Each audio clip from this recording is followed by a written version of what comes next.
tariffs higher than 100%.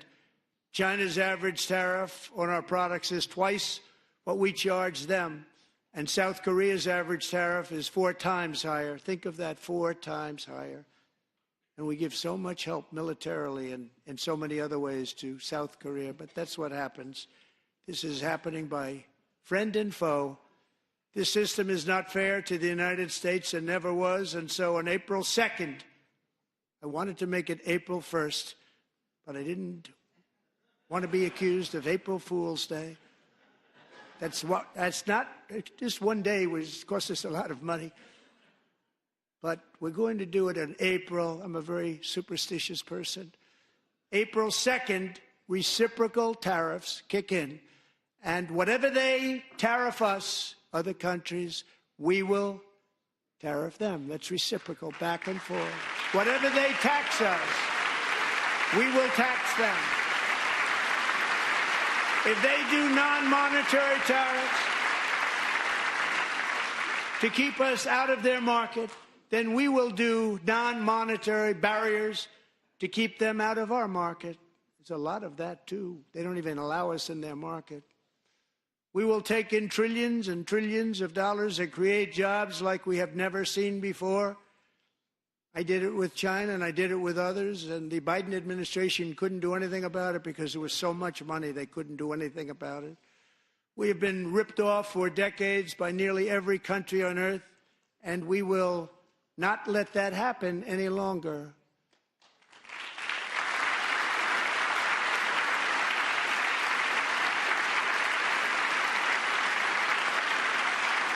Much has been said over the last 3 months about Mexico and Canada, but we have very large deficits with both of them. But even more importantly, they've allowed fentanyl to come into our country at levels never seen before, killing hundreds of thousands of our citizens and many very young, beautiful people, destroying families. Nobody's ever seen anything like it. They are, in effect, receiving subsidies of hundreds of billions of dollars. We pay subsidies to Canada and to Mexico of hundreds of billions of dollars, and the United States will not be doing that any longer. We're not going to do it any longer.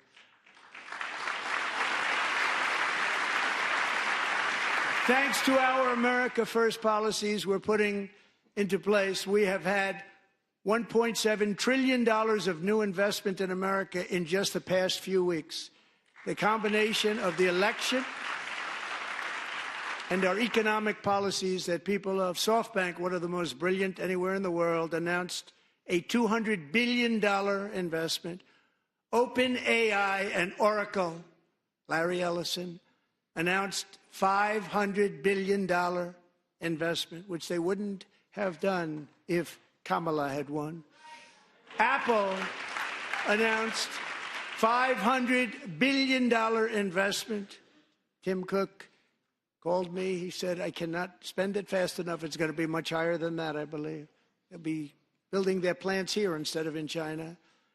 And just yesterday, Taiwan Semiconductor, the biggest in the world, most powerful in the world, has a tremendous amount, 97% of the market, announced a $165 billion investment to build the most powerful chips on earth right here in the USA.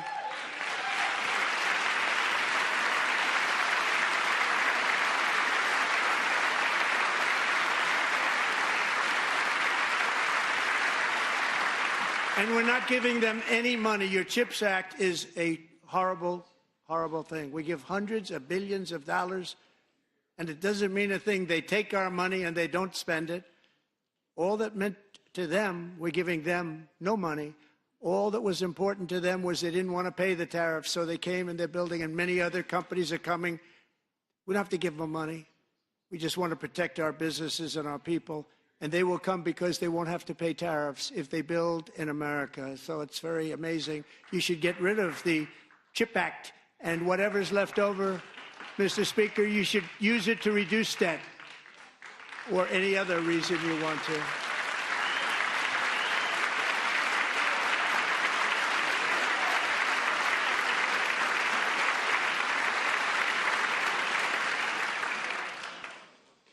Our new trade policy will also be great for the American farmer. I love the farmer,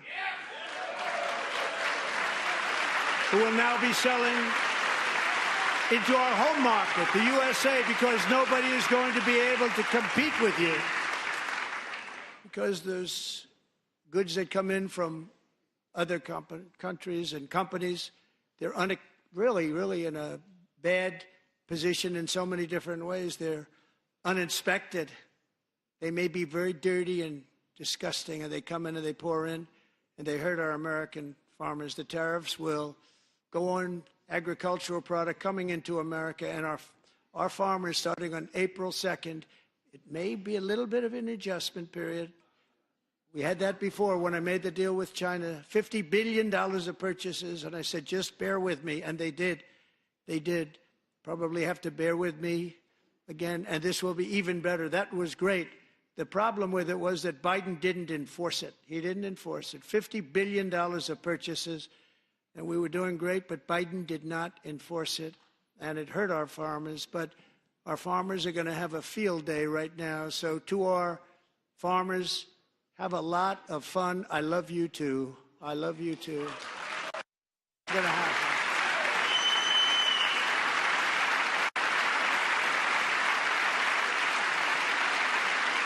And I have also imposed a 25% tariff on foreign aluminum, copper, lumber, and steel, because if we don't have, as an example, steel and lots of other things, we don't have a military, and frankly, we just won't have a country very long.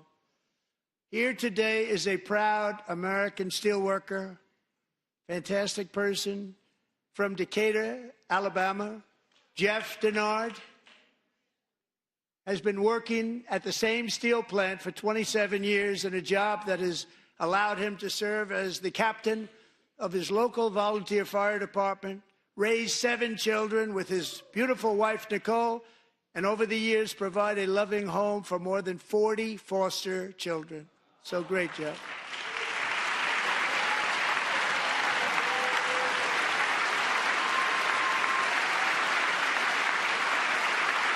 Thank you, Jeff. Thank you, Jeff.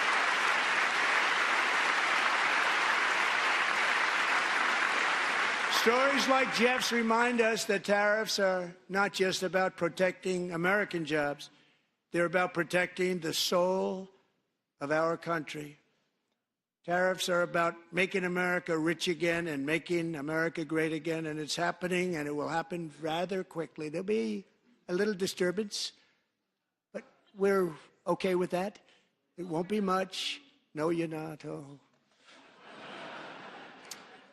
And look where Biden took us. Very low, the lowest we've ever been. Jeff, I want to thank you very much. And I also want to recognize another person who has devoted herself to foster care community. She works so hard on it. A very loving person, our magnificent First Lady of the United States.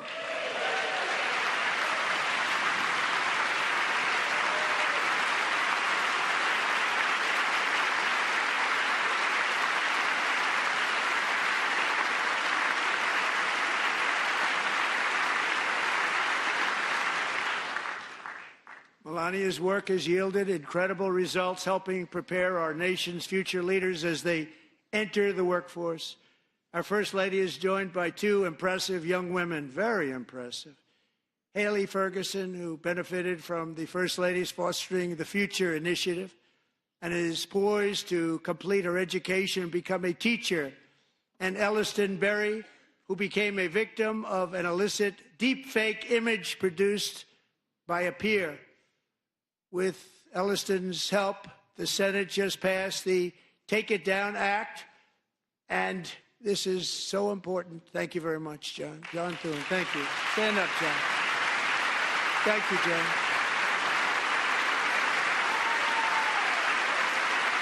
Thank you all very much.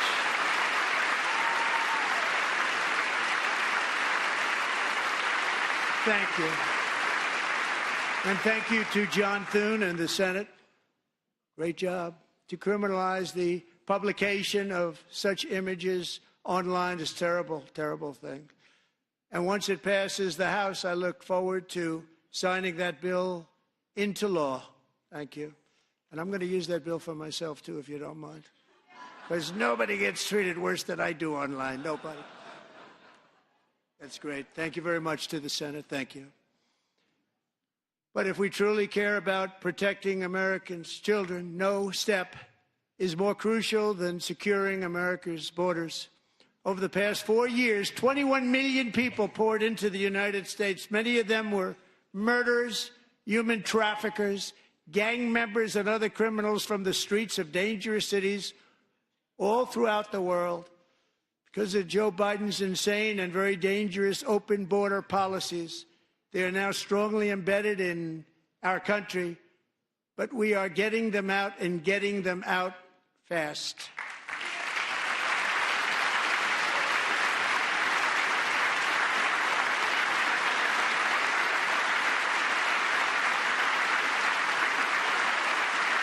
And I want to thank Tom Homan and Christy. I want to thank you and Paul of Border Patrol. I want to thank you. What a job they've all done. Everybody, Border Patrol, ICE, law enforcement in general is incredible. We have to take care of our law enforcement. Have to.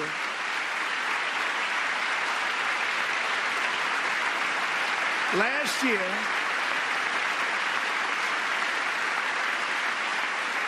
a brilliant 22-year-old nursing student named Laken Riley, the best in her class, admired by everybody, went out for a jog on the campus of the University of Georgia. That morning, Laken was viciously attacked, assaulted, beaten, brutalized, and horrifically murdered.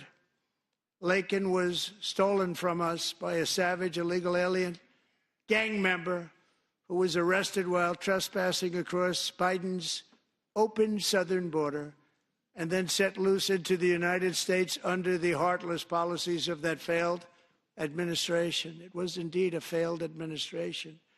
He had then been arrested and released in a Democrat-run sanctuary city, a disaster, before ending the life of this beautiful young angel. With us this evening are Laken's beloved mother, Allison, and her sister, Lauren.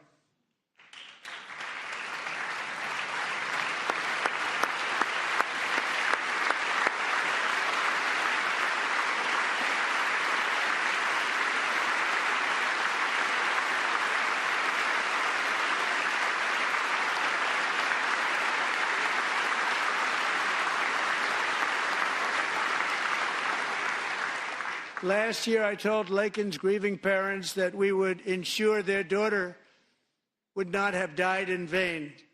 That's why the very first bill I signed into law as your 47th president mandates the detention of all dangerous criminal aliens who threaten public safety.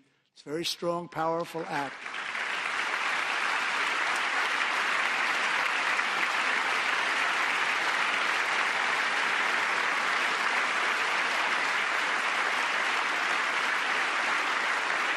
It's called the Laken-Riley Act. So Allison and Lauren, America will never, ever forget our beautiful Laken Hope Riley.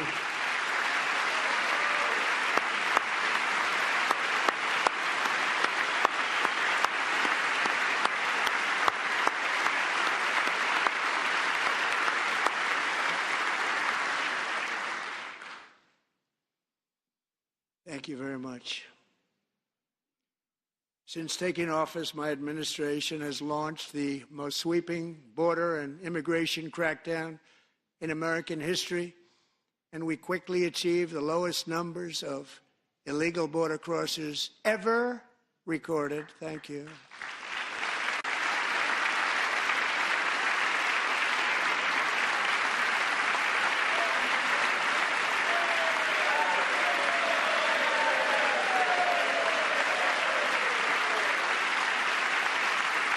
The media and our friends in the Democrat Party kept saying we needed new legislation. We must have legislation to secure the border.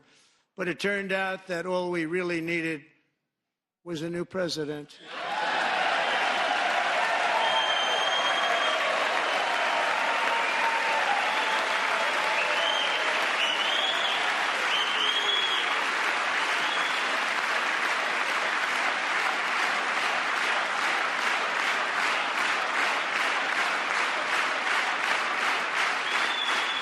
Thank you. Joe Biden didn't just open our borders, he flew illegal aliens over them to overwhelm our schools, hospitals, and communities throughout the country. Entire towns like Aurora, Colorado, and Springfield, Ohio, buckled under the weight of the migrant occupation and corruption like nobody's ever seen before. Beautiful towns destroyed. Now, just as I promised in my inaugural address, we are achieving the great liberation of America.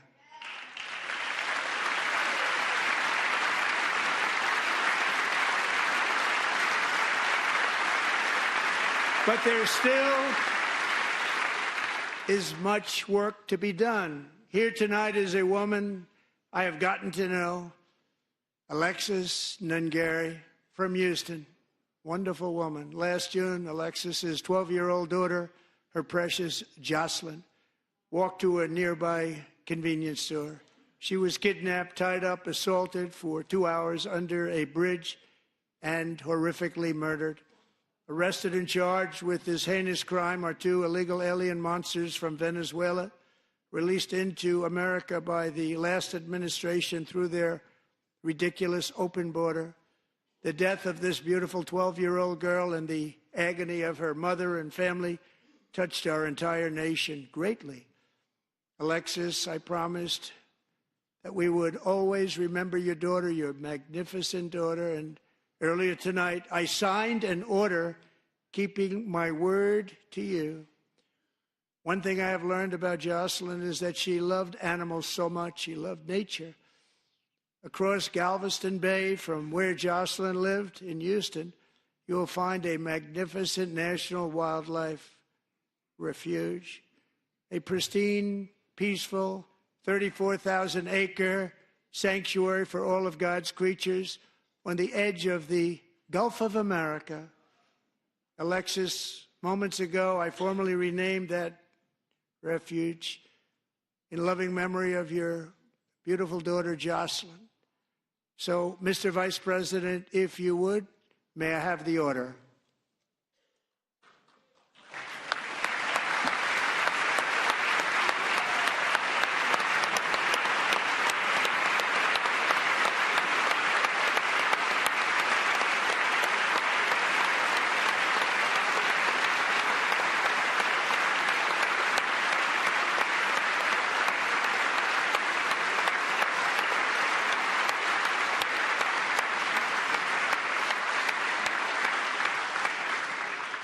Thank you very much. All 3 savages charged with Jocelyn and Lakin's murders were members of the Venezuelan prison gang, the toughest gang, they say, in the world, known as Tren de Aragua. 2 weeks ago, I officially designated this gang, along with MS-13 and the bloodthirsty Mexican drug cartels, as foreign terrorist organizations.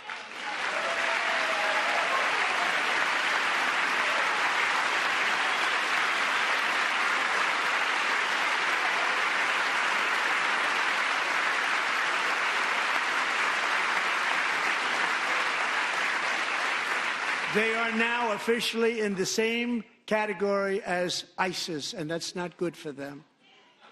Countless thousands of these terrorists were welcomed into the U.S. by the Biden administration.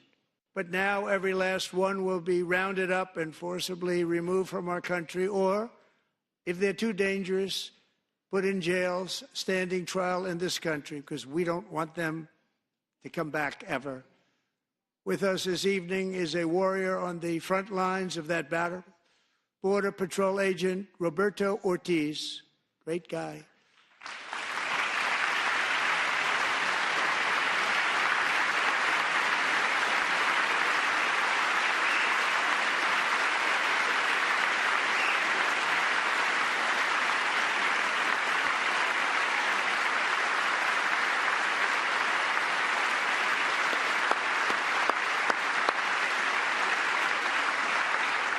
In January, Roberto and another agent were patrolling by the Rio Grande near an area known as Cartel Island. Doesn't sound too nice to me.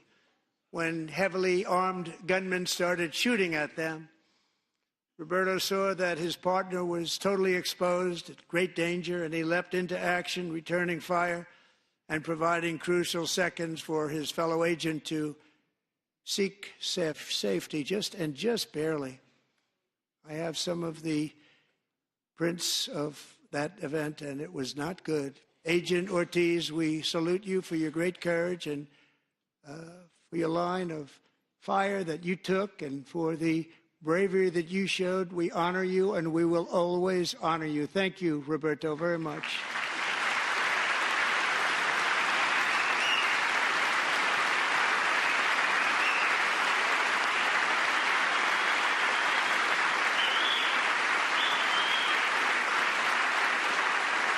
Thank you, Roberto. And I actually got to know him on my many calls to the border. He's a great gentleman. The territory to the immediate south of our border is now dominated entirely by criminal cartels that murder, rape, torture, and exercise total control. They have total control over a whole nation, posing a grave threat to our national security. The cartels are waging war on America, and it's time for America to wage war on the cartels, which we are doing.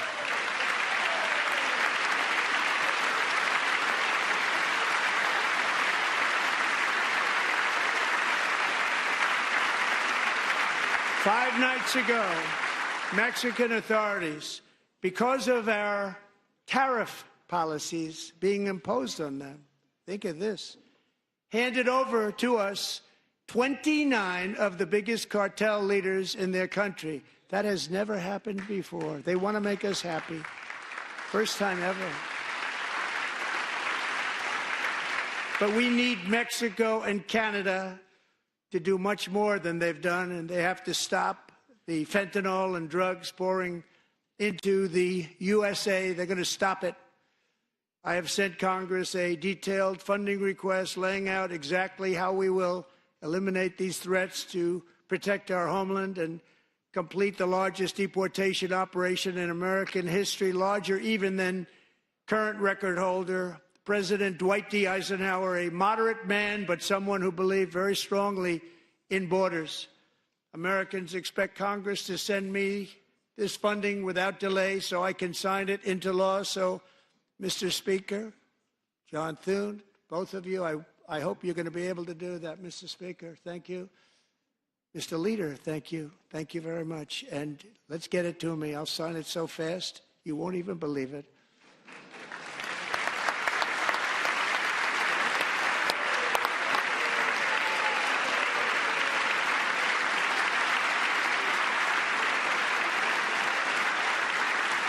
And as we reclaim our sovereignty, we must also bring back law and order to our cities and towns.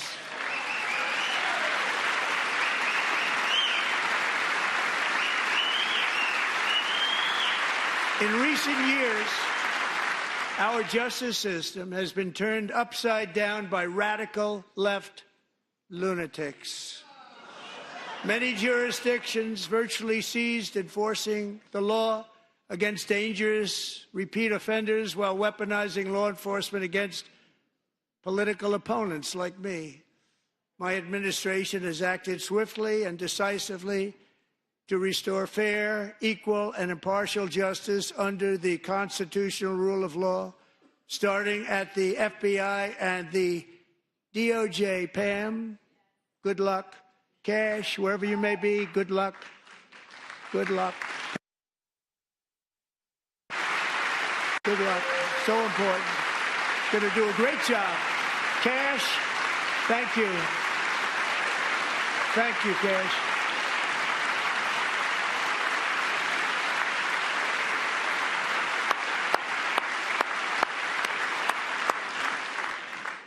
They've already started very strong. They're going to do a fantastic job. You're going to be very proud of them.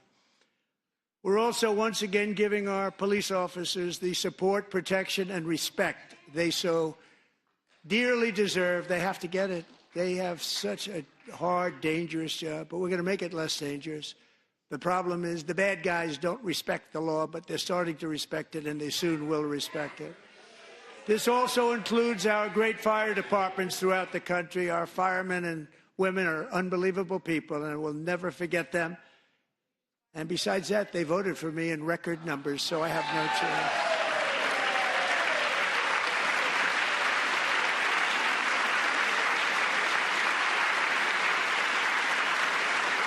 1 year ago this month, 31-year-old New York police officer Jonathan Diller, unbelievably wonderful person and a great officer, was gunned down at a traffic stop on Long Island. I went to his funeral. The vicious criminal charged with his murder had 21 prior arrests, and they were rough arrests, too. He was a real bad one. The thug in the seat next to him had 14 prior arrests and went by the name of Killer. He was Killer. He killed other people, they say, a lot of them. I attended Officer Diller's service, and when I met his wife and one-year-old son, Ryan, it was very inspirational, actually.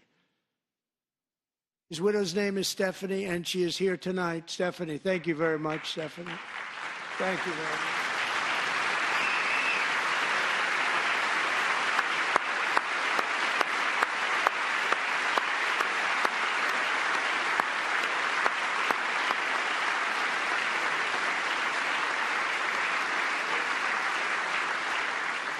Stephanie, we're going to make sure that Ryan knows his dad was a true hero, New York's finest, and we're going to get these cold-blooded killers and repeat offenders off our streets, and we're going to do it fast.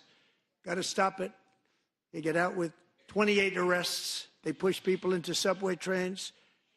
They hit people over the head, back of the head with baseball bats. We got to get them out of here. I've already signed an executive order requiring a mandatory death penalty for anyone who murders a police officer, and tonight I'm asking Congress to pass that policy into permanent law.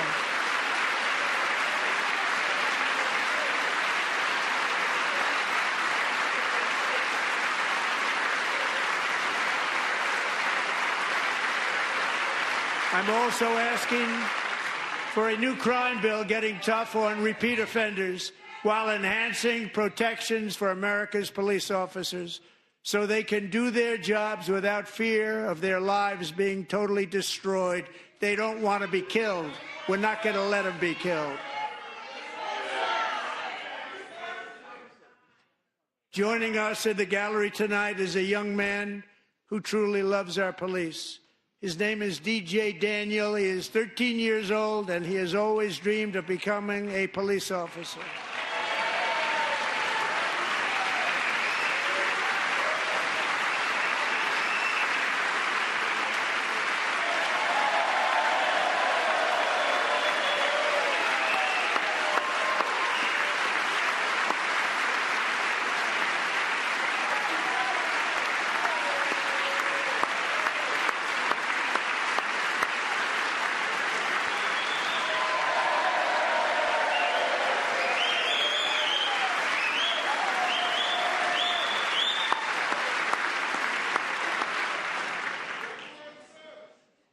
But in 2018, DJ was diagnosed with brain cancer. The doctors gave him 5 months at most to live. That was more than 6 years ago.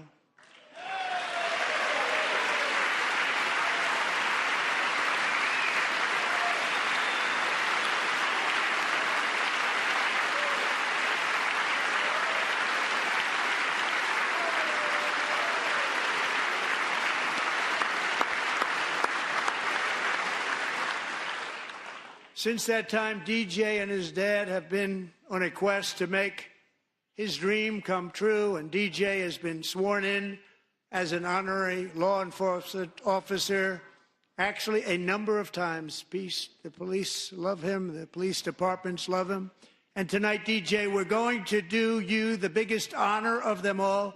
I am asking our new Secret Service Director, Sean Curran, to officially make you an agent of the United States Secret Service.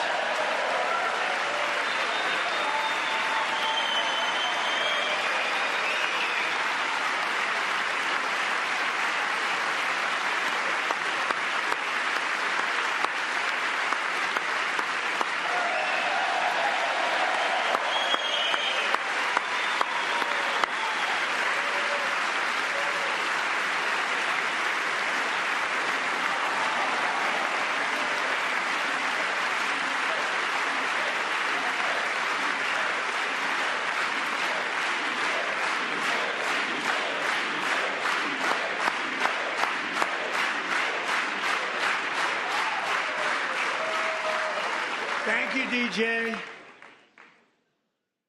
DJ's doctors believe his cancer likely came from a chemical he was exposed to when he was younger. Since 1975, rates of child cancer have increased by more than 40%. Reversing this trend is one of the top priorities for our new presidential commission to make America healthy again, chaired by our new Secretary of Health and Human Services, Robert F. Kennedy, Jr.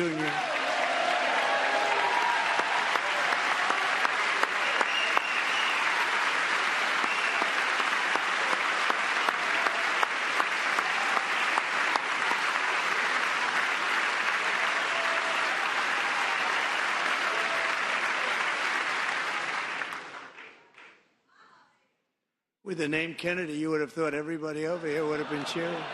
How quickly they forget. Our goal is to get toxins out of our environment, poisons out of our food supply, and keep our children healthy and strong. As an example, not long ago, and you can't even believe these numbers, 1 in 10,000 children had autism, 1 in 10,000. And now it's 1 in 36. There's something wrong. 1 in 36. Think of that. So we're going to find out what it is, and there's nobody better than Bobby and all of the people that are working with you. You have the best to figure out what is going on. Okay, Bobby? Good luck. It's a very important job. Thank you. Good job.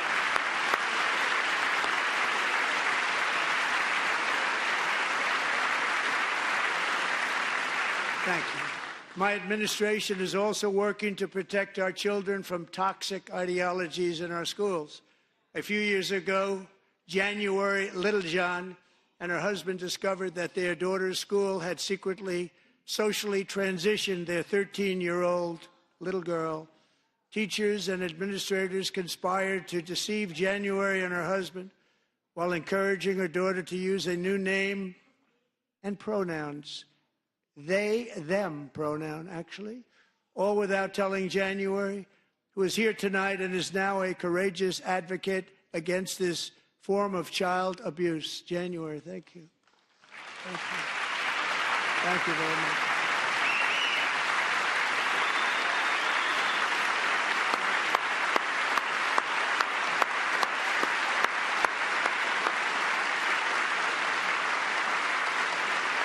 Thank you. Stories like this are why, shortly after taking office, I signed an executive order banning public schools from indoctrinating our children with transgender ideology.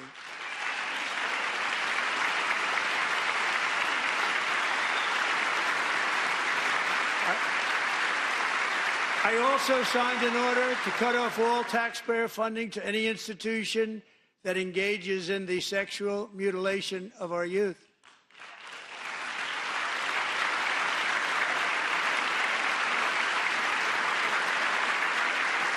And now I want Congress to pass a bill permanently banning and criminalizing sex changes on children and forever ending the lie that any child is trapped in the wrong body.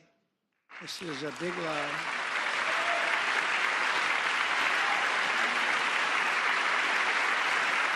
And our message to every child in America is that you are perfect exactly the way God made you.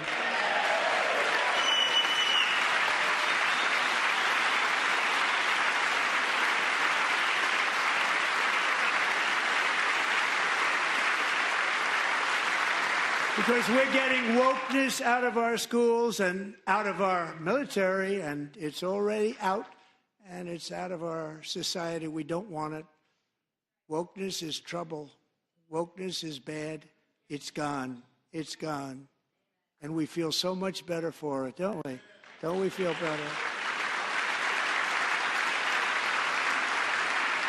Our service members won't be activists and ideologues. They will be fighters and warriors. They will fight for our country. And Pete, congratulations.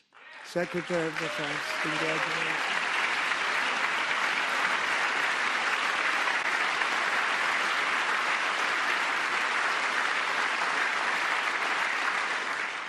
And he's not big into the woke movement, I can tell you. I know him well.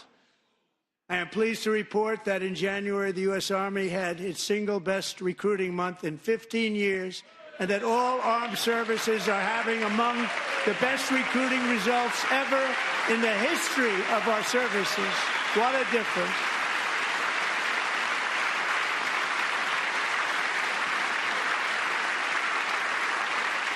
And you know, it was just a few months ago where the results were exactly the opposite. We couldn't recruit anywhere. We couldn't recruit.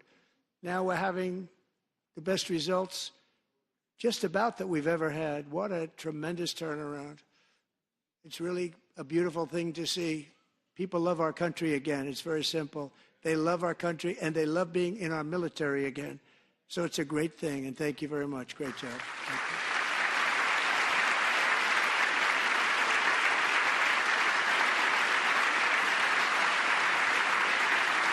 We're joined tonight by a young man, Jason Hartley, who knows the weight of that call of duty. Jason's father, grandfather, and great-grandfather all wore the uniform. Jason tragically lost his dad, who was also a Los Angeles County Sheriff's deputy when he was just a boy, and now he wants to carry on the family legacy of service. Jason is a senior in high school, a six-letter varsity athlete, a really good athlete, they say, a brilliant student with a 4.46, that's good, GPA.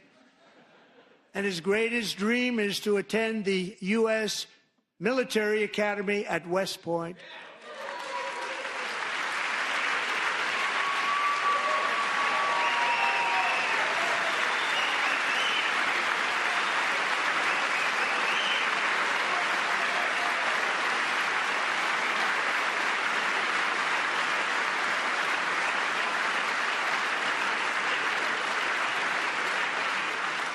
And Jason, that's a very big deal getting in. That's a hard one to get into. But I'm pleased to inform you that your application has been accepted.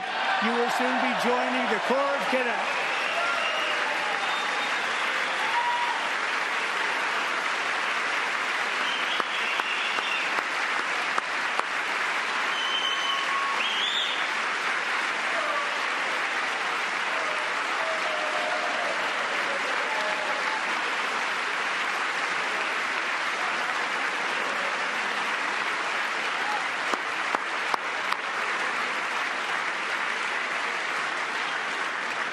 Thank you.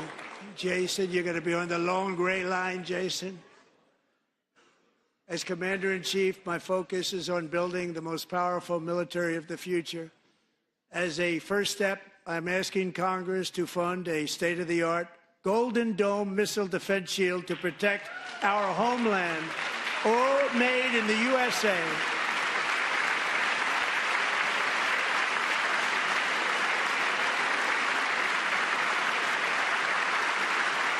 And Ronald Reagan wanted to do it long ago, but the technology just wasn't there, not even close. But now we have the technology. It's incredible, actually. And other places, they have it. Israel has it. Other places have it. And the United States should have it too, right, Tim, right? They should have it too. So I want to thank you. But it's a very, very important. This is a very dangerous world. We should have it. We want to be protected, and we're going to protect our citizens like never before.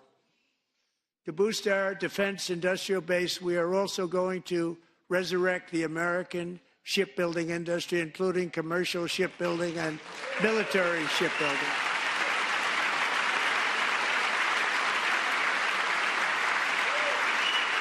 And for that purpose, I am announcing tonight that we will create a new Office of Shipbuilding in the White House and offer special tax incentives to bring this industry home to America where it belongs. We used to make so many ships. We don't make them anymore very much, but we're going to make them very fast, very soon. It will have a huge impact. To further enhance our national security, my administration will be reclaiming the Panama Canal, and we've already started doing it.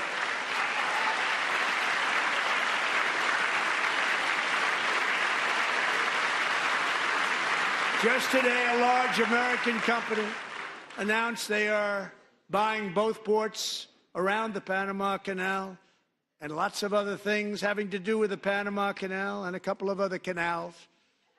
The Panama Canal was built by Americans for Americans, not for others, but others could use it. But it was built at tremendous cost of American blood and treasure. 38,000 workers died building the Panama Canal.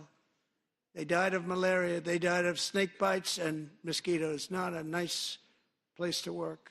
They paid them very highly to go there, knowing there was a 25% chance that they would die. The most expensive project also that was ever built in our country's history, if you bring it up to modern day costs. It was given away by the Carter administration for $1, but that agreement has been violated very severely. We didn't give it to China. We gave it to Panama, and we're taking it back.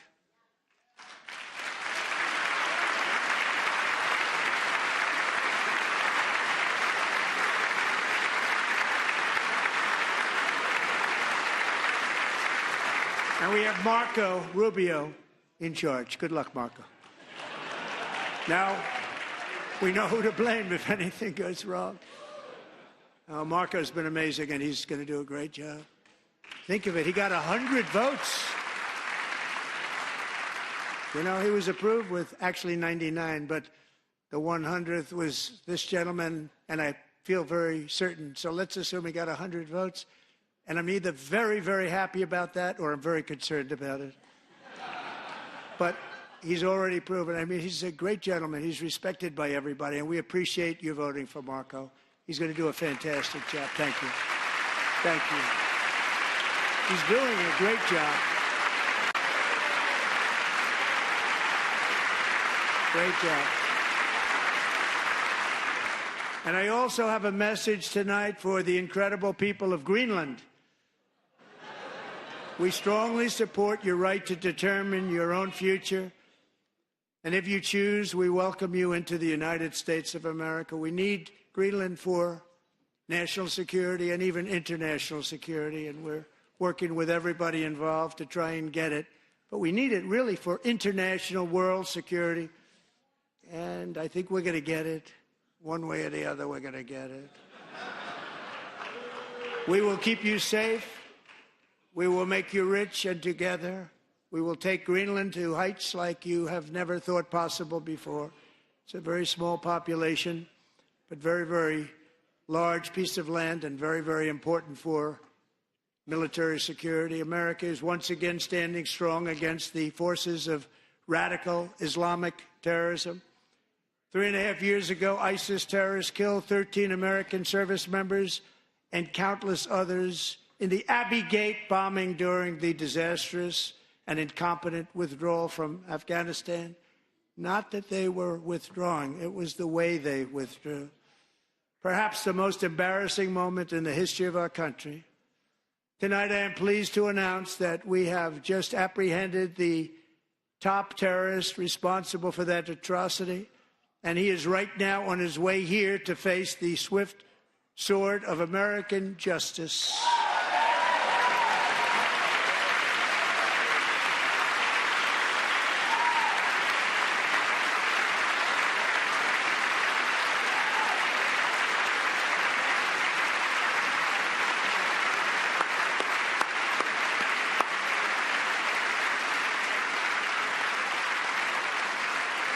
And I want to thank especially the government of Pakistan for helping arrest this monster.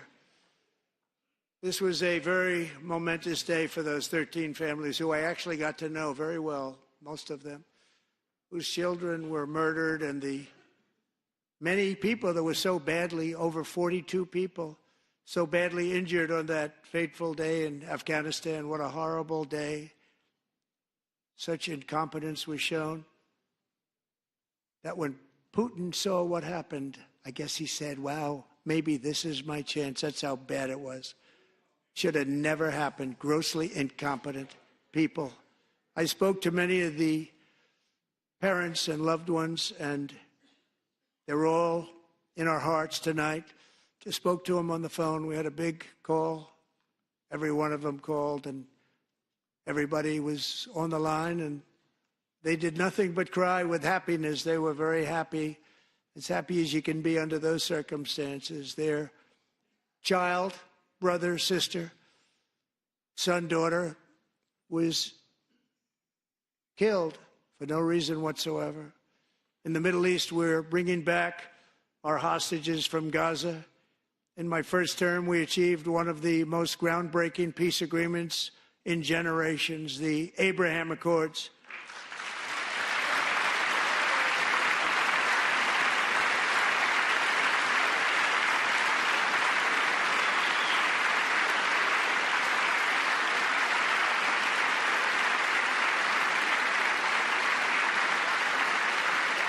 And now we're going to build on that foundation to create a more peaceful and prosperous future for the entire region. A lot of things are happening in the Middle East. People have been talking about that so much lately with everything going on with Ukraine and Russia. But a lot of things are happening in the Middle East. It's a rough neighborhood, actually. I'm also working tirelessly to end the savage conflict in Ukraine. Millions of Ukrainians and Russians have been needlessly killed or wounded in this horrific and brutal conflict with no end in sight. The United States has sent hundreds of billions of dollars to support Ukraine's defense with no security, with no anything.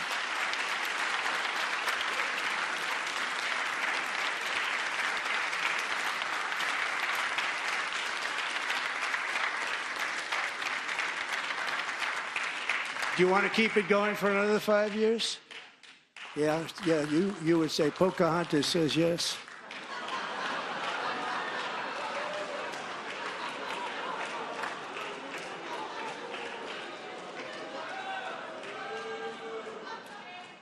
"2,000 people are being killed every single week. More than that. They're Russian young people. They're Ukrainian young people. They're not Americans. But I want it to stop. Meanwhile, Europe has sadly spent more money buying Russian oil and gas than they have spent on defending Ukraine, by far. Think of that. They've spent more buying Russian oil and gas than they have defending. And we've spent perhaps $350 billion, like taking candy from a baby. That's what happened. And they've spent $100 billion. What a difference that is. And we have an ocean separating us, and they don't. But we're getting along very well with them, and lots of good things are happening. Biden has authorized more money in this fight than Europe has spent by billions and billions of dollars. It's hard to believe that they wouldn't have stopped it and said at some point, come on, let's equalize. You got to be equal to us. But that didn't happen. Earlier today, I received an important letter from President Zelensky of Ukraine. The letter reads, Ukraine is ready to come to the negotiating table as soon as possible to bring lasting peace closer. Nobody wants peace more than the Ukrainians, he said. My team and I stand ready to work under President Trump's strong leadership to get a peace that lasts. We do really value how much America has done to help Ukraine maintain its sovereignty and independence. Regarding the agreement on minerals and security, Ukraine is ready to sign it at any time that is convenient for you. I appreciate that he sent this letter, just got it a little while ago. Simultaneously, we've had serious discussions with Russia and have received strong signals that they are ready for peace. Wouldn't that be beautiful? Wouldn't that be beautiful?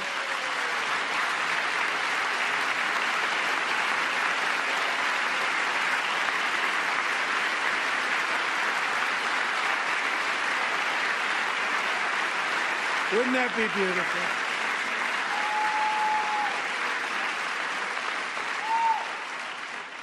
It's time to stop this madness. It's time to halt the killing. It's time to end this senseless war. If you want to end wars, you have to talk to both sides. Nearly 4 years ago, amid rising tensions, a history teacher named Mark Fogel was detained in Russia and sentenced to 14 years in a penal colony. Rough stuff. The previous administration barely lifted a finger to help him. They knew he was innocent, but they had no idea where to begin. But last summer, I promised his 95-year-old mother, Malphine, that we would bring her boy safely back home. After 22 days in office, I did just that, and they are here tonight.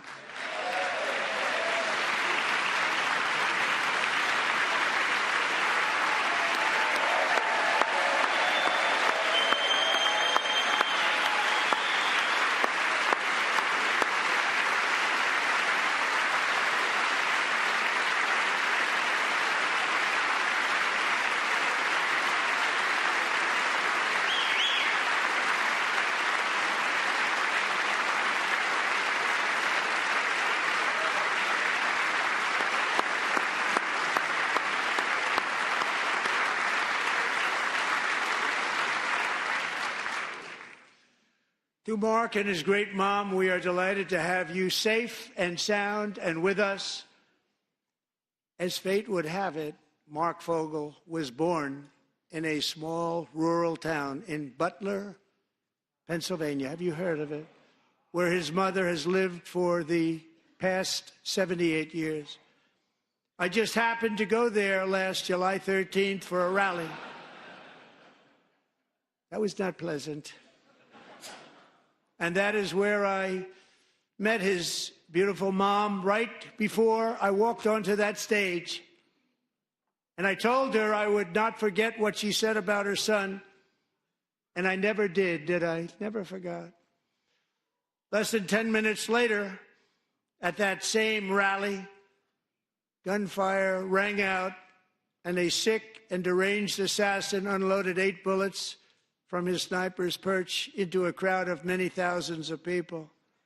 My life was saved by a fraction of an inch, but some were not so lucky.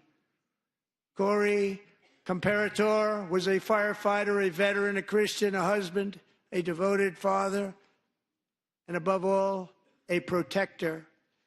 When the sound of gunshots pierced the air, it was a horrible sound. Corey knew instantly what it was and what to do. He threw himself on top of his wife and daughters and shielded them from the bullets with his own body. Corey was hit really hard. You know the story from there. He sacrificed his life to save theirs. 2 others, very fine people, were also seriously hit. But thankfully, with the help of 2 great country doctors, we thought they were gone, and they were saved. So those doctors had great talent. We're joined by Corey's wife, Helen, who was his high school sweetheart, and their 2 beloved daughters, Allison and Kaylee. Thank you.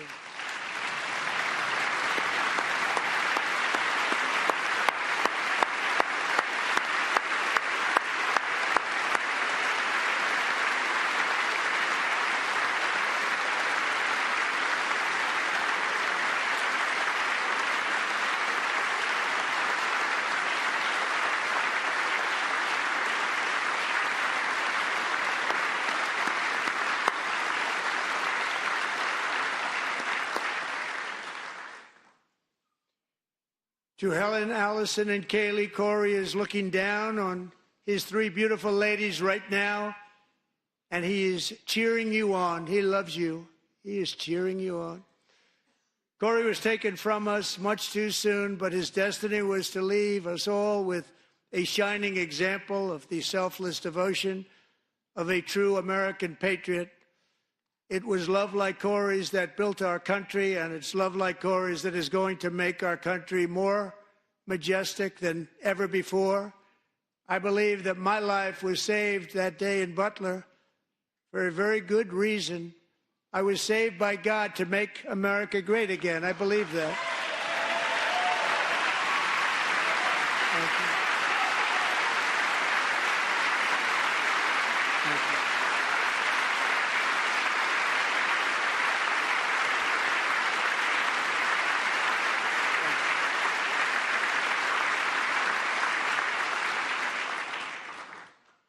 Thank Thank you very much. From the patriots of Lexington and Concord to the heroes of Gettysburg and Normandy, from the warriors who crossed the Delaware to the trailblazers who climbed the Rockies, and from the legends who soared at Kitty Hawk to the astronauts who touched the moon, Americans have always been the people who defied all odds, transcended all dangers, made the most extraordinary sacrifices, and did whatever it took to defend our children, our country, and our freedom.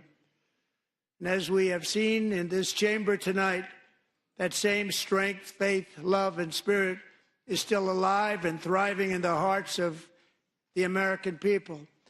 Despite the best efforts of those who would try to censor us, silence us, break us, destroy us, Americans are today a proud, free, sovereign, and independent nation that will always be free, and we will fight for it till death. We will never let anything happen to our beloved country, because we are a country of doers, dreamers, fighters, and survivors.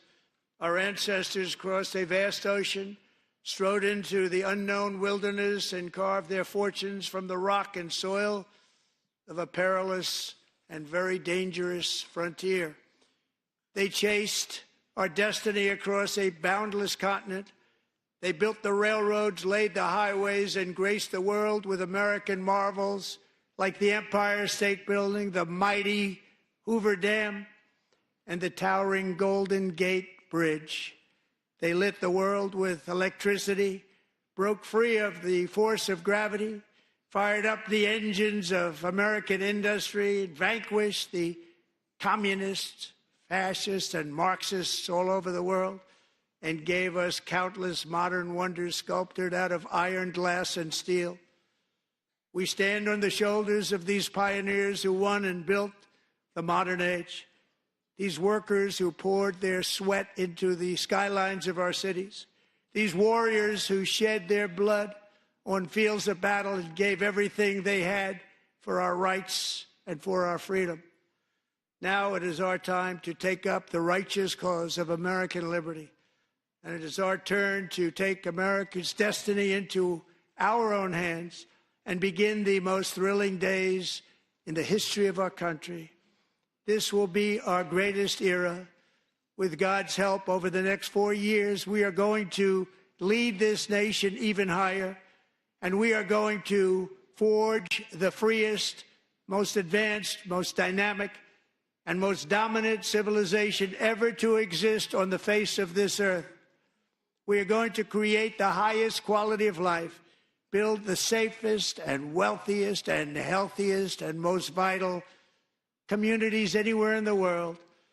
We are going to conquer the vast frontiers of science, and we are going to lead humanity into space and plant the American flag on the planet Mars and even far beyond.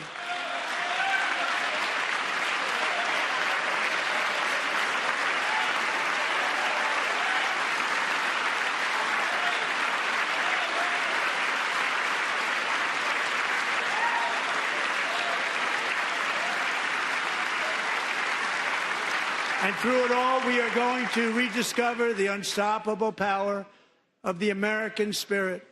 And we are going to renew unlimited promise of the American dream.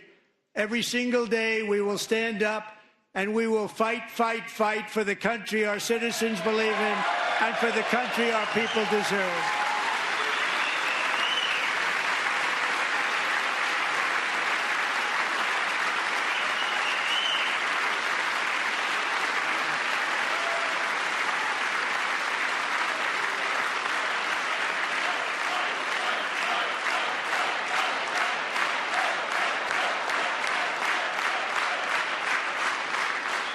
My fellow Americans, get ready for an incredible future, because the golden age of America has only just begun. It will be like nothing that has ever been seen before. Thank you, God bless you, and God bless America.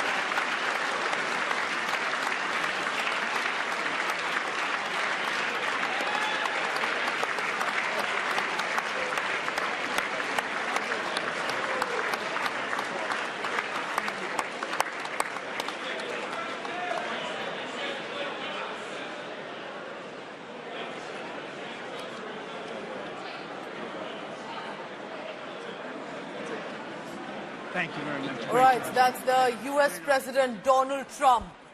Over 1 hour-long speech.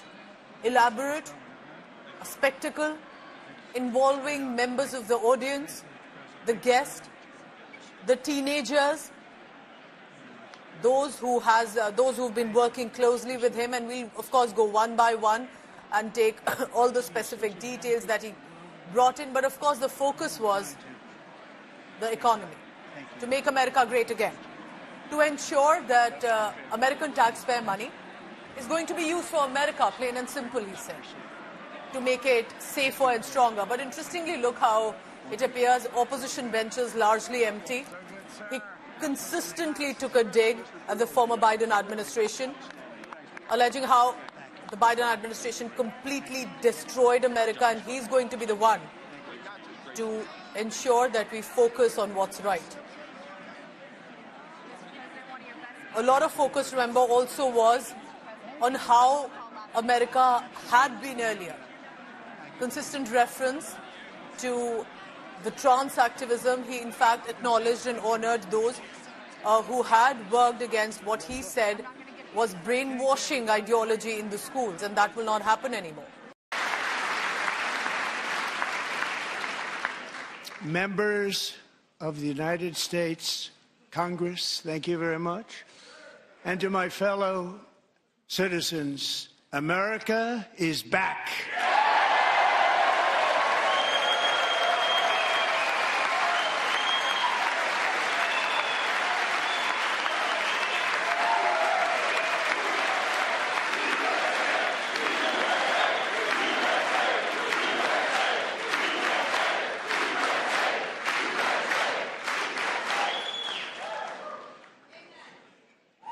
6 weeks ago, I stood beneath the dome of this Capitol and proclaimed the dawn of the golden age of America. From that moment on, it has been nothing but swift and unrelenting action to usher in the greatest and most successful era in the history of our country. We have accomplished more in 43 days than most administrations accomplished in 4 years or 8 years, and we are just getting started.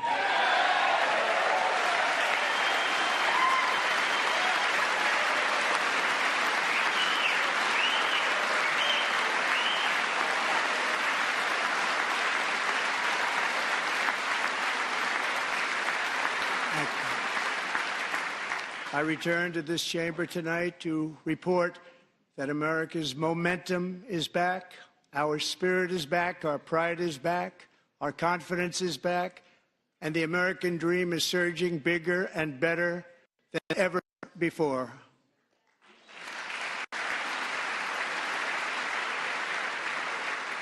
The American dream is unstoppable, and our country is on the verge of a comeback, the likes of which the world has never witnessed and perhaps will never witness again. Never been anything like it. The presidential election of November 5th was a mandate like has not been seen in many decades. We won all 7 swing states, giving us an electoral college victory of 312 votes.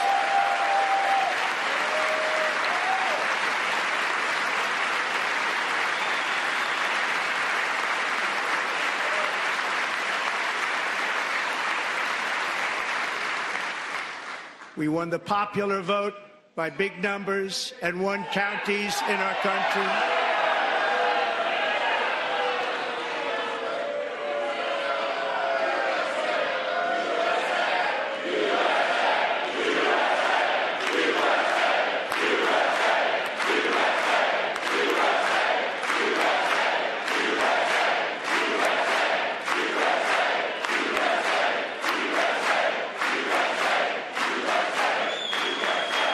And won counties in our country, 2,700 to 525, on a map that reads almost completely red for Republican.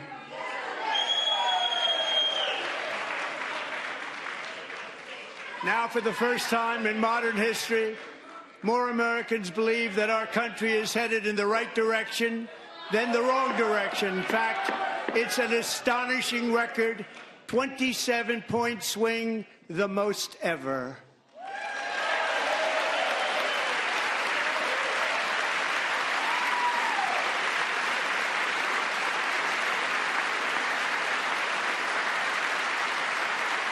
Likewise, small business optimism saw its single largest one-month gain ever recorded, a 41-point jump.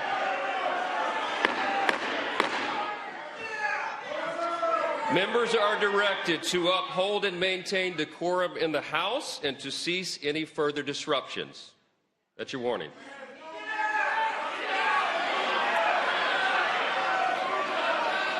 Members are engaging in willful and continuing breach of decorum, and the chair is prepared to direct the Sergeant-at-Arms to restore order to the joint session.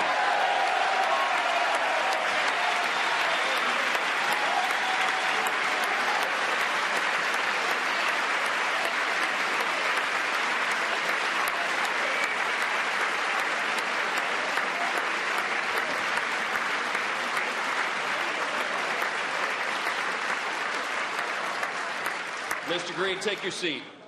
Take your seat, sir. Take your seat. Finding that members continue to engage in willful and concerted disruption of proper decorum, the chair now directs the Sergeant-at-Arms to restore order. Remove this gentleman from the chamber.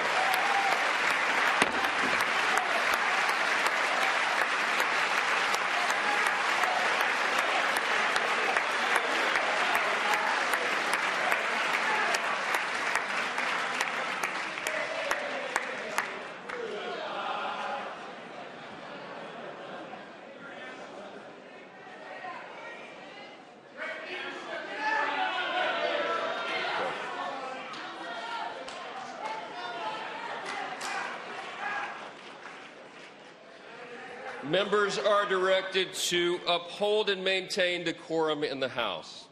Mr. President, you continue. Thank you. Over the past 6 weeks, I have signed nearly 100 executive orders and taken more than 400 executive actions, a record to restore common sense, safety, optimism, and wealth all across our wonderful land. The people elected me to do the job, and I'm doing it.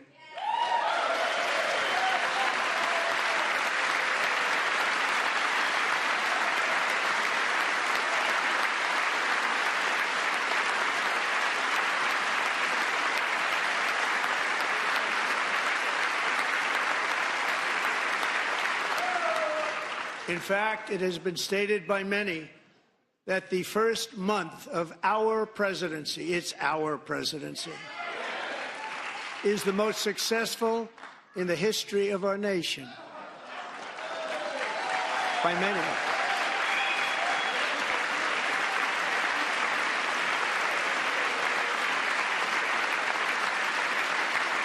And what makes it even more impressive is that, do you know who number 2 is? George Washington. How about that? How about that? I don't know about that list, but we'll take it. Within hours of taking the oath of office, I declared a national emergency on our southern border, and I deployed the U.S. military and Border Patrol to repel the invasion of our country. And what a job they've done. As a result, illegal border crossings last month were by far the lowest ever recorded, ever.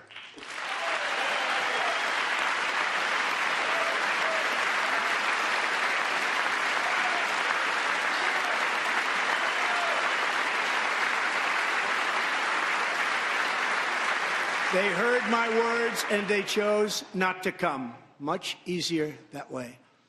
In comparison, under Joe Biden, the worst president in American history, there were hundreds of thousands of illegal crossings a month, and virtually all of them, including murderers, drug dealers, gang members, and people from mental institutions and insane asylums, were released into our country. Who would want to do that?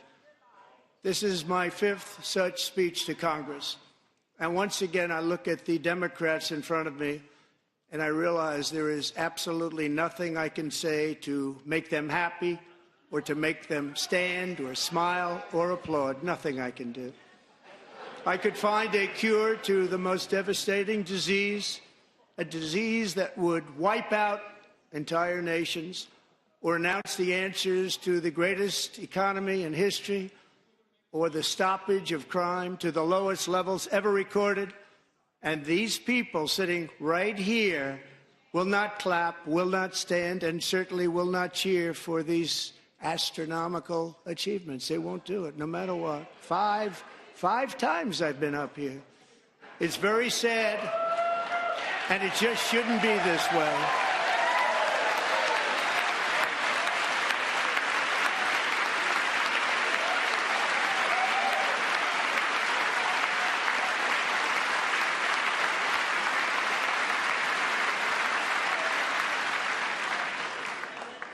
So Democrats sitting before me, for just this one night, why not join us in celebrating so many incredible wins for America? For the good of our nation, let's work together and let's truly make America great again.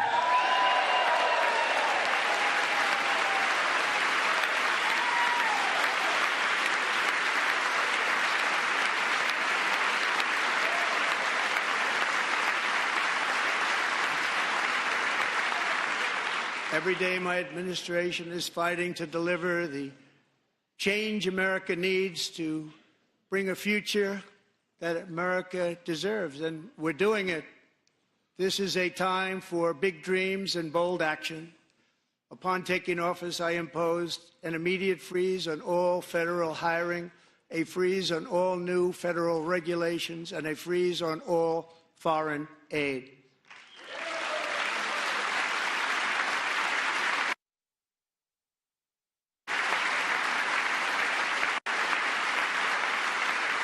I terminated the ridiculous Green New Scam. I withdrew from the unfair Paris Climate Accord, which was costing us trillions of dollars that other countries were not paying. I withdrew from the corrupt World Health Organization.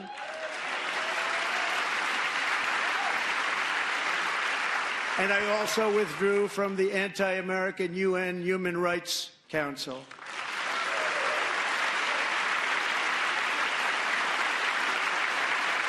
We ended all of Biden's environmental restrictions that were making our country far less safe and totally unaffordable.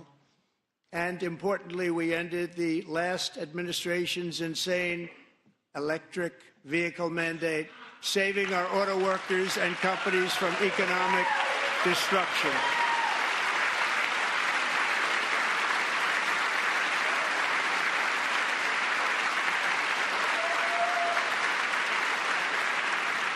To unshackle our economy, I have directed that for every one new regulation, 10 old regulations must be eliminated, just like I did in my very successful first term.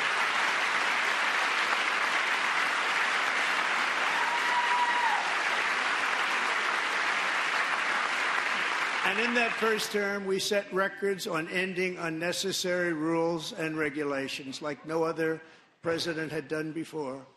We ordered all federal workers to return to the office. They will either show up for work in person or be removed from their job.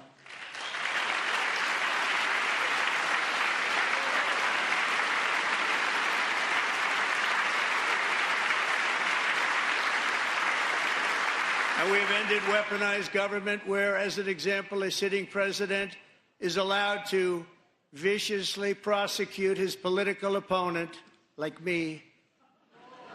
How did that work out? Not too good. Not too good.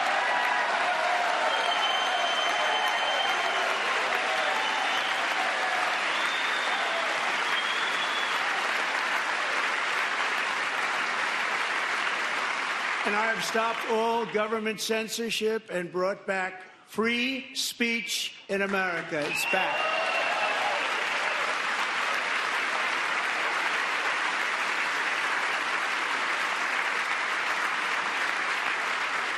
And today, order making English the official language of the United States of America.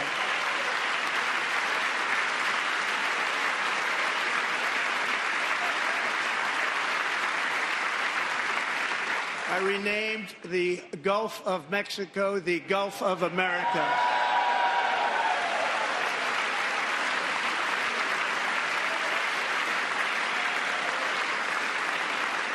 And likewise, I renamed, for a great president, William McKinley, Mount McKinley again. Beautiful Alaska. We love Alaska. We've ended the tyranny of so-called diversity, equity, and inclusion policies all across the entire federal government and indeed the private sector and our military. And our country will be woke no longer.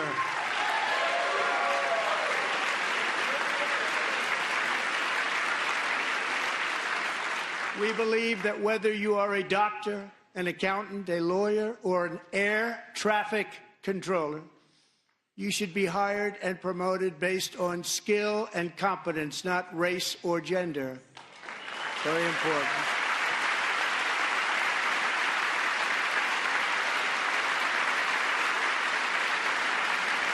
You should be hired based on merit. And the Supreme Court, in a brave and very powerful decision, has allowed us to do so. Thank you. Thank you very much. Thank you. We have removed the poison of critical race theory from our public schools, and I signed an order making it the official policy of the United States government that there are only two genders, male and female.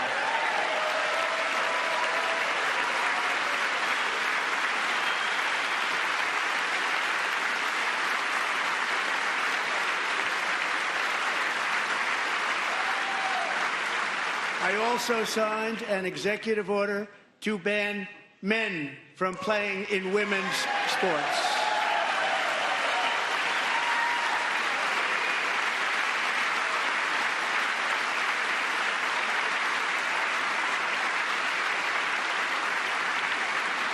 Three years ago, Peyton McNabb was an all-star high school athlete, one of the best, preparing for a future in college sports.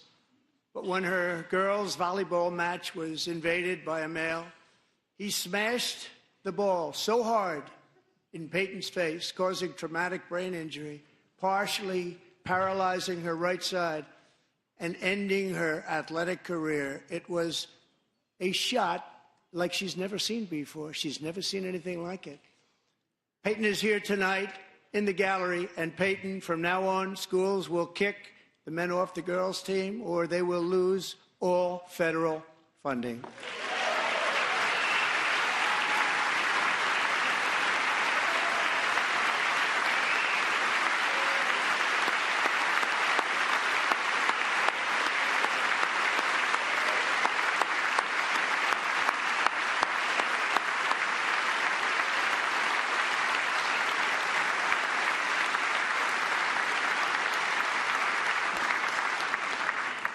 And if you really want to see numbers, just take a look at what happened in the women's boxing, weightlifting, track and field, swimming, or cycling, where a male recently finished a long-distance race 5 hours and 14 minutes ahead of a woman for a new record by 5 hours. Broke the record by 5 hours. It's demeaning for women, and it's very bad for our country. We're not going to put up with it any longer.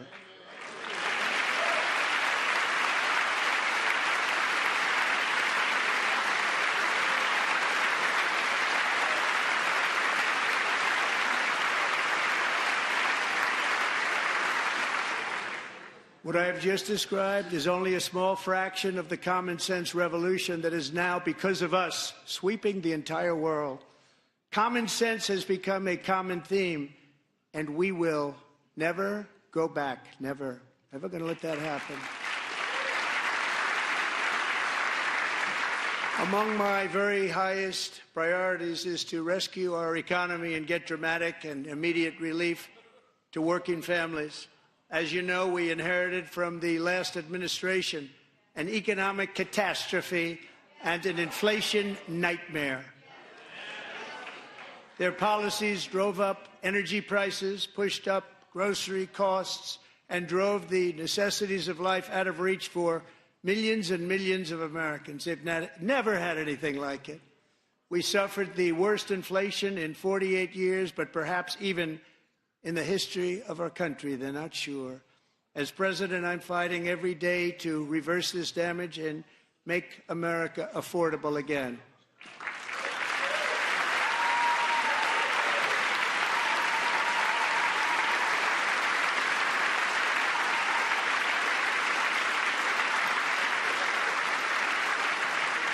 Joe Biden especially let the price of eggs get out of control.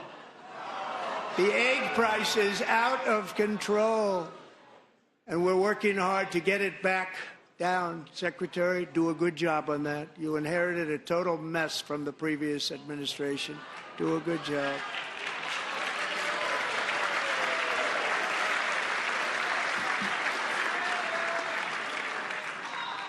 A major focus of our fight to defeat inflation is rapidly reducing the cost of energy.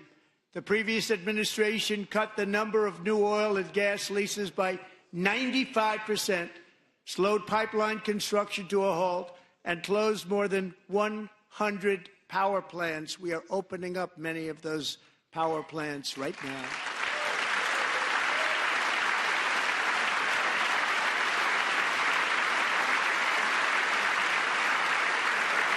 And frankly, we have never seen anything like it. That's why on my first day in office, I declared a national energy emergency.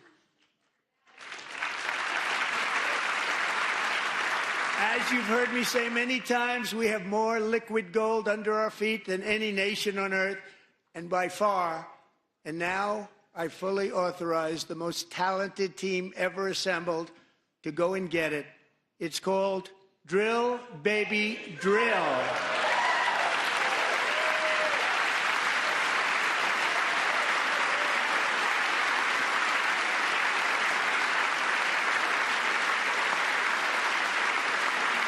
My administration is also working on a gigantic natural gas pipeline in Alaska, among the largest in the world, where Japan, South Korea, and other nations want to be our partner with investments of trillions of dollars each. There's never been anything like that one. It will be truly spectacular. It's all set to go. The permitting is gotten.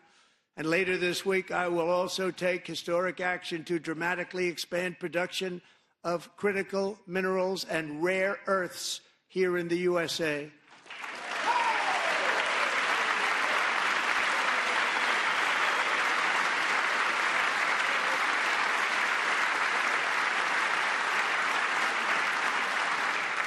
To further combat inflation, we will not only be reducing the cost of energy, but will be ending the flagrant waste of taxpayer dollars.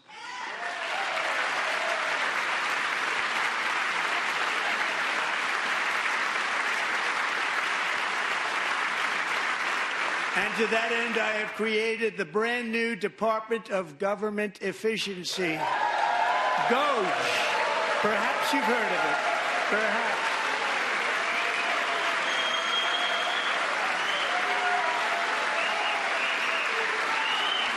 Which is headed by Elon Musk, who is in the gallery tonight.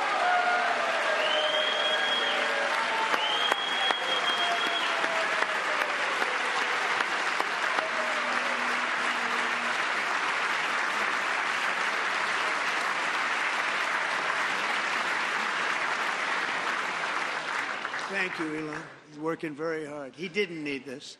He didn't need this. Thank you very much. We appreciate it. Everybody here, even this side, appreciates it, I believe. They just don't want to admit that. Just listen to some of the appalling waste we have already identified.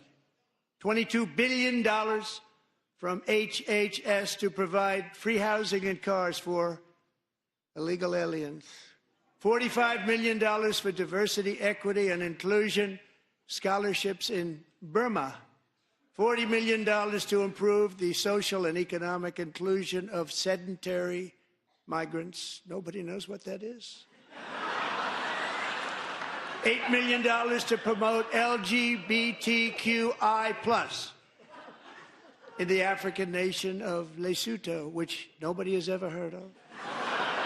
$60 million for indigenous peoples and Afro-Colombian empowerment in Central America. $60 million. $8 million for making mice transgender. This is real. $32 million for a left-wing propaganda operation in Moldova. $10 million for male circumcision in Mozambique. $20 million for the Arab Sesame Street in the Middle East. It's a program. $20 million for a program. $1.9 billion to recently created Decarbonization of Homes Committee, headed up, and we know she's involved. Just at the last moment, the money was passed over by a woman named Stacey Abrams. Have you ever heard of her? A $3.5 million consulting contract for lavish fish monitoring. $1.5 million for voter confidence in Liberia. $14 million for social cohesion in Mali. $59 million for illegal alien hotel rooms in New York City. He's a real estate developer. He's done very well. $250,000 to increase vegan local climate action innovation in Zambia. $42 million for social and behavior change in Uganda. $14 million for improving public procurement in Serbia. $47 million for improving learning outcomes in Asia. Asia's doing very well with learning. We know what we're doing. We should use it ourselves. And $101 million for DEI contracts at the Department of Education. The most ever paid, nothing even like it. Under the Trump administration, all of these scams, and they're far worse, but I didn't think it was appropriate to talk about them. They're so bad. Many more have been found out and exposed and swiftly terminated by a group of very intelligent, mostly young people, headed up by Elon, and we appreciate it. We found hundreds of billions of dollars of fraud.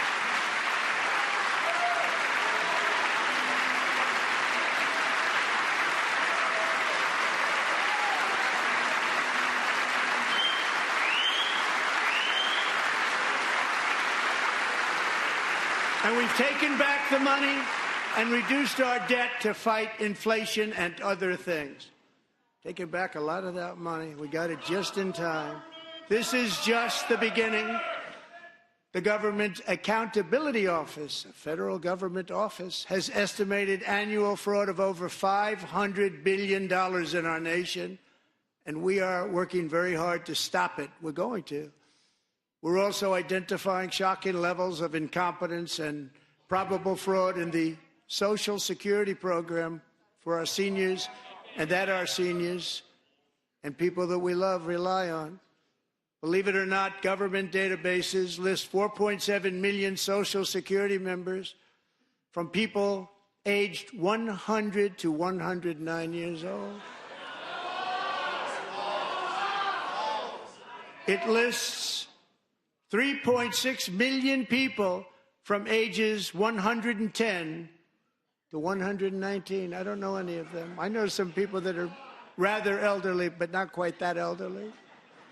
3.47 million people from ages 120 to 129. 3.9 million people from ages 130 to 139. 3.5 million people from ages 140 to 149. And money is being paid to many of them, And we're searching right now. In fact, Pam, good luck. Good luck. You're going to find it. But a lot of money is paid out to people because it just keeps getting paid, and nobody does. And it really hurts Social Security and hurts our country. 1.3 million people from ages 150 to 159, and over 130,000 people, according to the Social Security databases, are age over 160 years old. We have a healthier country than I thought, Bobby.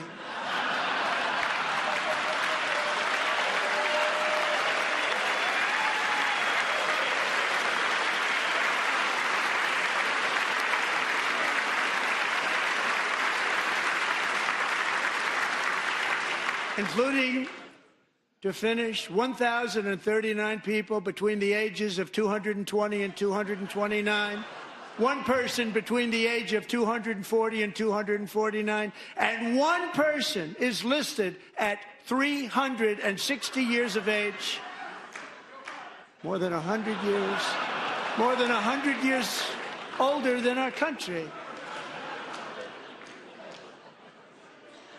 But we're going to find out where that money's going, and it's not going to be pretty. By slashing all of the fraud, waste, and theft we can find, we will defeat inflation, bring down mortgage rates, lower car payments and grocery prices, protect our seniors, and put more money in the pockets of American families.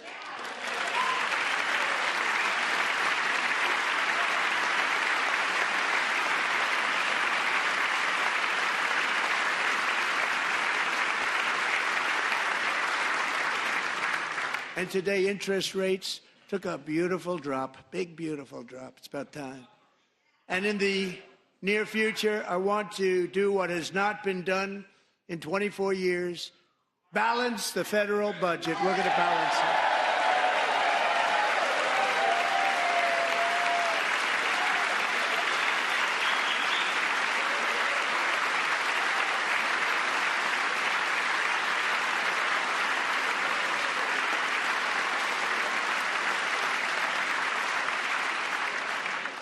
With that goal in mind, we have developed in great detail what we are calling the Gold Card, which goes on sale very, very soon.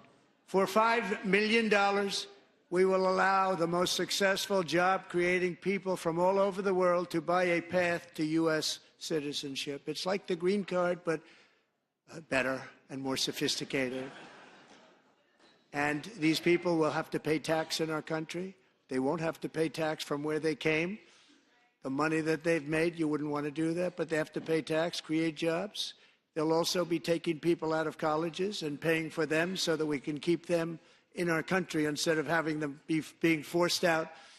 Number one, at the top school, as an example, being forced out and not being allowed to stay and create tremendous numbers of jobs and great success for a company out there. So while we take out the criminals, killers, traffickers, and child predators who are allowed to enter our country under the open border policy of these people, the Democrats, the Biden administration, the open border insane policies that you've allowed to destroy our country, we will now bring in brilliant, hardworking, job-creating people.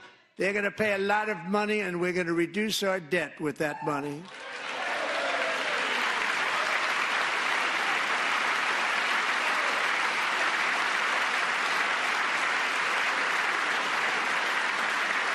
Americans have given us a mandate for bold and profound change. For nearly 100 years, the federal bureaucracy has grown until it has crushed our freedoms, ballooned our deficits, and held back America's potential in every possible way. The nation founded by pioneers and risk-takers now drowns under millions and millions of pages of regulations and debt. Approvals that should take 10 days to get instead take 10 years, 15 years, and even 20 years before you're rejected. Meanwhile, we have hundreds of thousands of federal workers who have not been showing up to work. My administration will reclaim power from this unaccountable bureaucracy and we will restore true democracy to America again.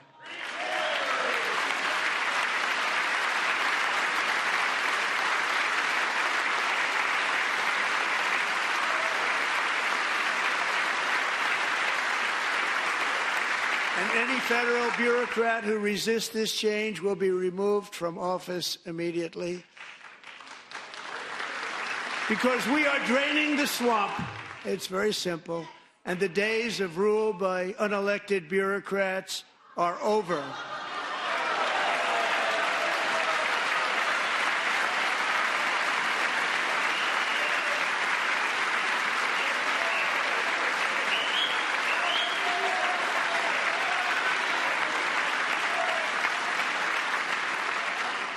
And the next phase of our plan to deliver the greatest economy in history is for this Congress to pass tax cuts for everybody. They're in there. They're waiting for you to vote.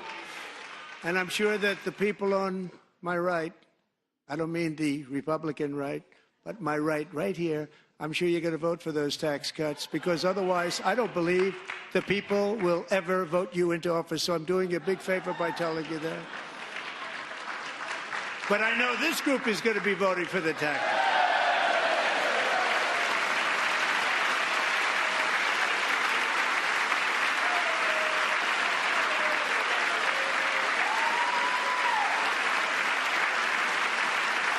Thank you. It's a very, very big part of our plan. We had tremendous success in our first term with it. A very big part of our plan. We're seeking permanent income tax cuts all across the board. And to get urgently needed relief to Americans hit especially hard by inflation, I'm calling for no tax on tips, no tax on overtime, and no tax on Social Security benefits for our great seniors.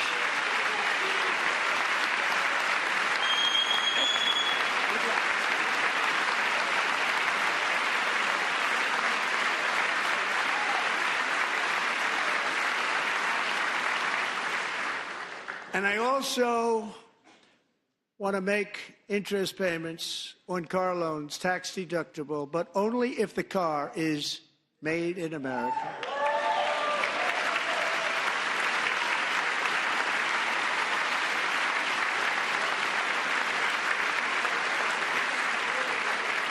And by the way, we're going to have growth in the auto industry like nobody's ever seen. Plants are opening up all over the place. Deals are being made.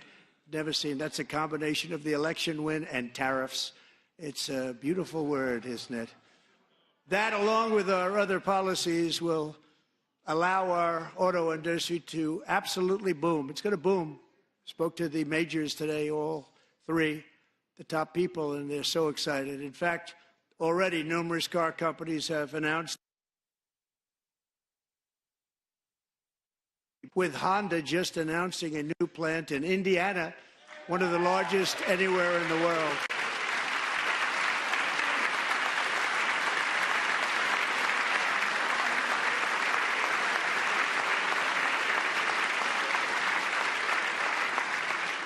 And this has taken place since our great victory on November 5th, a date which will hopefully go down as one of the most important in the history of our country.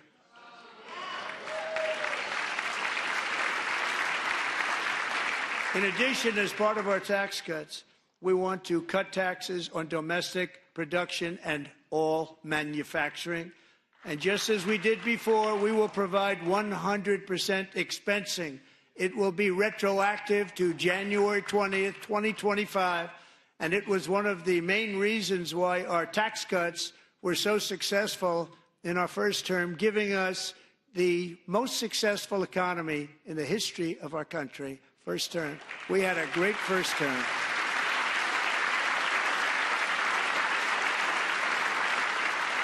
If you don't make your product in America, however, under the Trump administration, you will pay a tariff, and in some cases, a rather large one. Other countries have used tariffs against us for decades, and now it's our turn to start using them against those other countries. On average, the European Union, China, Brazil, India, Mexico, and Canada, have you heard of them? And countless other nations charge us tremendously higher tariffs than we charge them. It's very unfair. India charges us auto tariffs higher than 100%. China's average tariff on our products is twice what we charge them. And South Korea's average tariff is 4 times higher. Think of that, 4 times higher. And we give so much help militarily and in so many other ways to South Korea. But that's what happens. This is happening by friend and foe. This system is not fair to the United States and never was. And so on April 2nd, I wanted to make it April 1st, but I didn't want to be accused of April Fool's Day.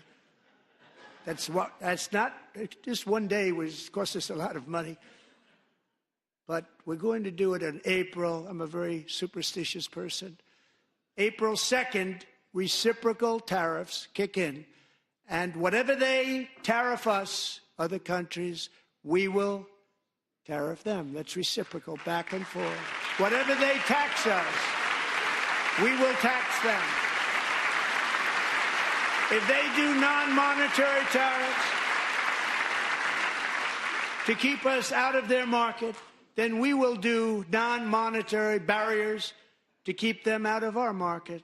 There's a lot of that, too. They don't even allow us in their market. We will take in trillions and trillions of dollars and create jobs like we have never seen before. I did it with China and I did it with others, and the Biden administration couldn't do anything about it because there was so much money they couldn't do anything about it. We have been ripped off for decades by nearly every country on earth, and we will not let that happen any longer.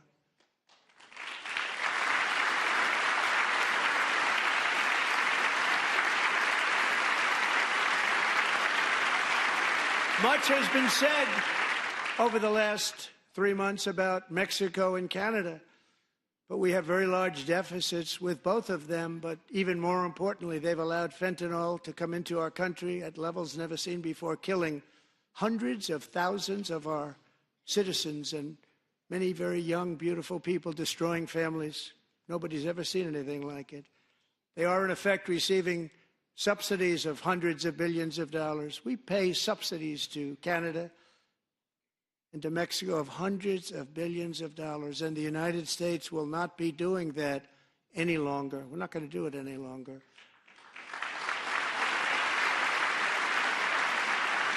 Thanks to our America First policies we're putting into place, we have had $1.7 trillion of new investment in America in just the past few weeks. The combination of the election and our economic policies that people of SoftBank, one of the most brilliant anywhere in the world, announced a $200 billion investment. OpenAI and Oracle, Larry Ellison, announced $500 billion investment, which they wouldn't have done if Kamala had won. Apple announced $500 billion investment. Tim Cook called me. He said, I cannot spend it fast enough. It's going to be much higher than that, I believe. They'll be building their plants here instead of in China. And just yesterday, Taiwan Semiconductor, the biggest in the world, most powerful in the world, has a tremendous amount, 97% of the market, announced a $165 billion investment to build the most powerful chips on earth right here in the USA.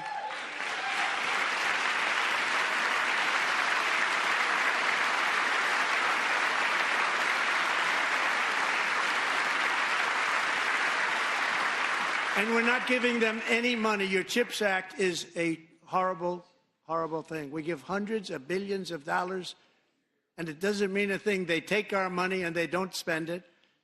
All that meant to them, we're giving them no money. All that was important to them was they didn't want to pay the tariffs, so they came and they're building, and many other companies are coming. We don't have to give them money. We just want to protect our businesses and our people. And they will come because they won't have to pay tariffs if they build in America. So it's very amazing. You should get rid of the CHIP Act, and whatever's left over, Mr. Speaker, you should use it to reduce debt or any other reason you want to.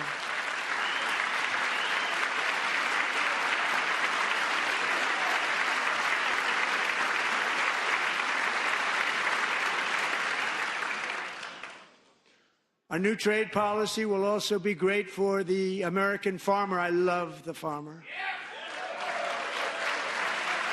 Who will now be selling into our home market, the USA, because nobody is going to be able to compete with you.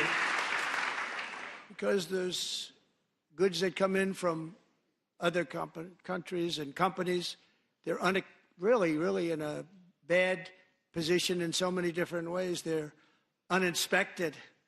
They may be very dirty and disgusting, and they come in and they pour in, and they hurt our American farmers. The tariffs will go on agricultural product coming into America, and our farmers, starting on April 2nd, it may be a little bit of an adjustment period.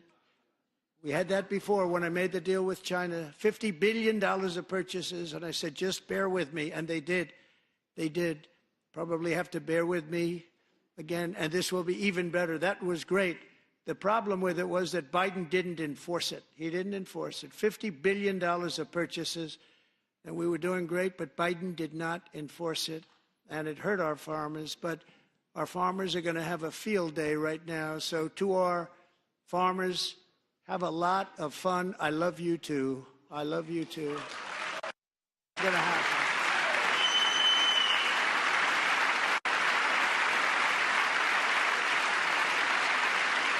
And I have also imposed a 25% tariff on foreign aluminum, copper, lumber, and steel, because if we don't have, as an example, steel and lots of other things, we don't have a military, and frankly, we just won't have a country very long.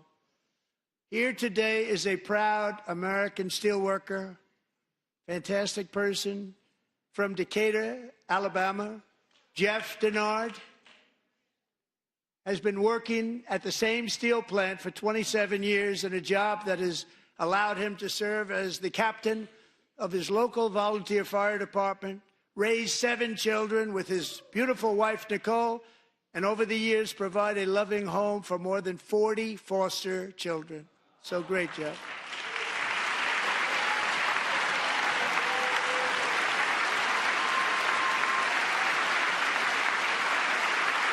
Thank you, Jeff.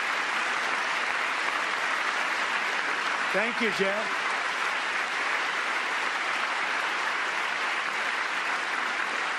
Stories like Jeff's remind us that tariffs are not just about protecting American jobs.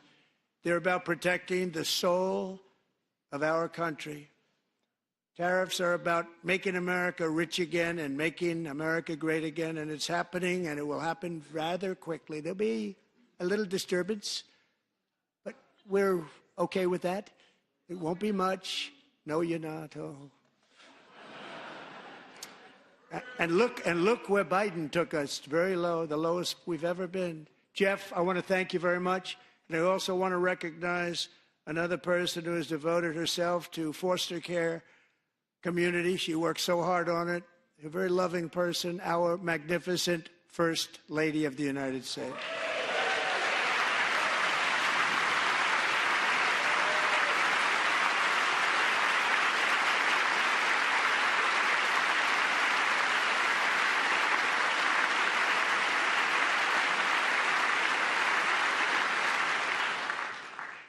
Melania's work has yielded incredible results, helping prepare our nation's future leaders as they enter the workforce.